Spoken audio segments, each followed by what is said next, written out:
Un fantasma recorre Europa, el fantasma del comunismo. Fijaos, con esta frase tan potente empieza uno de los textos más explosivos que se han escrito jamás, el Manifiesto Comunista.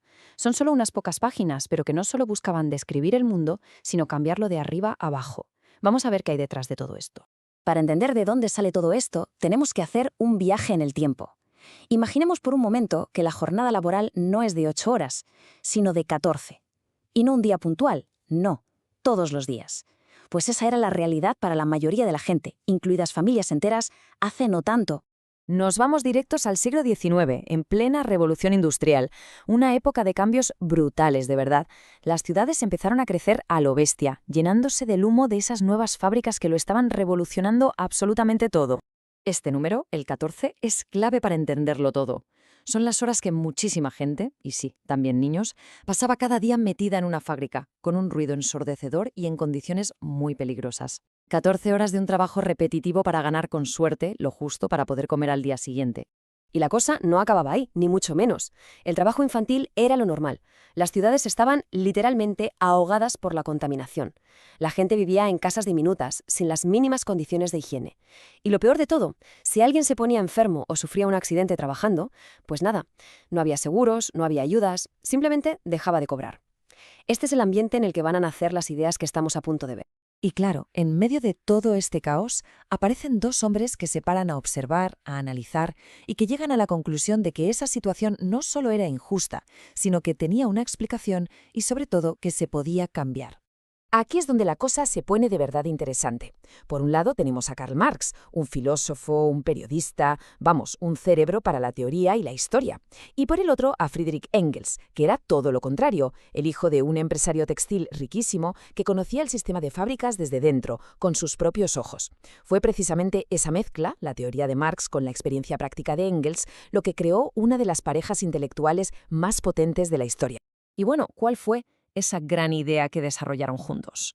Pues que para ellos la historia no era una simple sucesión de reyes, guerras y fechas. No, veían algo mucho más profundo, un conflicto que estaba siempre presente.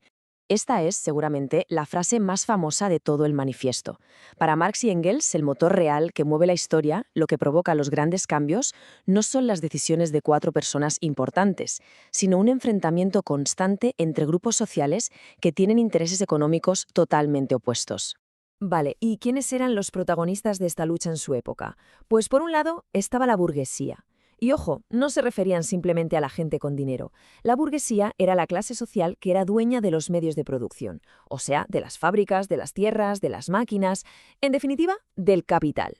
Y en la otra esquina, por así decirlo, estaba el proletariado, que era básicamente la inmensa mayoría de la gente. No tenían fábricas, ni tierras, ni nada de eso. Lo único que poseían era su propia capacidad para trabajar, su fuerza, su tiempo, que vendían a la burguesía a cambio de un salario para poder sobrevivir. Pero ellos decían que este conflicto no era nada nuevo, que en realidad era un patrón que se repetía una y otra vez a lo largo de la historia. Por ejemplo, en la antigüedad, la lucha era entre amos y esclavos. En la Edad Media, entre señores feudales y siervos. Y en su época, la era industrial, era entre la burguesía y el proletariado. La misma lucha, con distintos actores.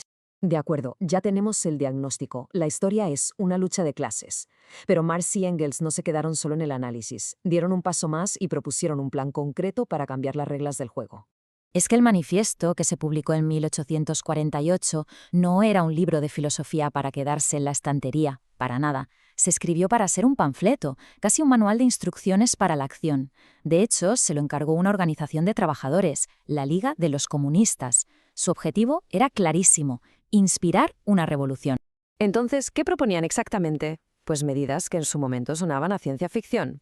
Primero, impuestos progresivos, o sea que quien más gana, más paga.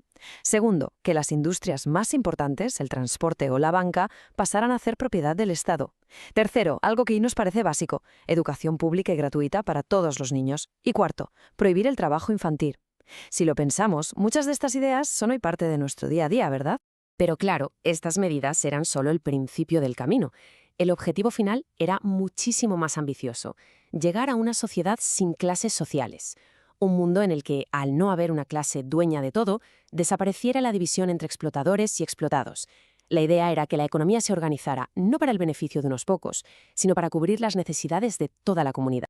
Vale, todo esto pasó hace más de 170 años. Entonces, la pregunta es, ¿por qué seguimos hablando de ello? ¿Qué queda hoy de todas estas ideas? Pues queda mucho, la verdad. El impacto de estas ideas ha sido gigantesco. No solo inspiraron revoluciones y partidos políticos en todo el mundo, sino que sus análisis se han colado en casi todos los debates que tenemos sobre economía, sobre justicia y, por encima de todo, sobre los derechos de los trabajadores.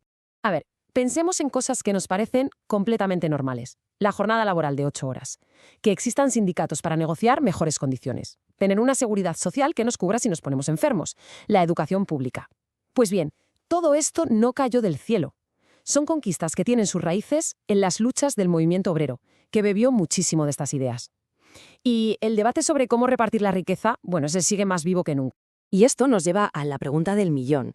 Hemos visto cómo una crítica a las fábricas del siglo XIX acabó influyendo en derechos que disfrutamos hoy. Pero en nuestro mundo actual, un mundo de globalización, de teletrabajo, de inteligencia artificial, ¿siguen siendo útiles estas ideas? ¿El concepto de lucha de clases nos sirve para entender lo que pasa a nuestro alrededor? La respuesta, desde luego, no es nada fácil y es algo sobre lo que merece la pena pararse a pensar.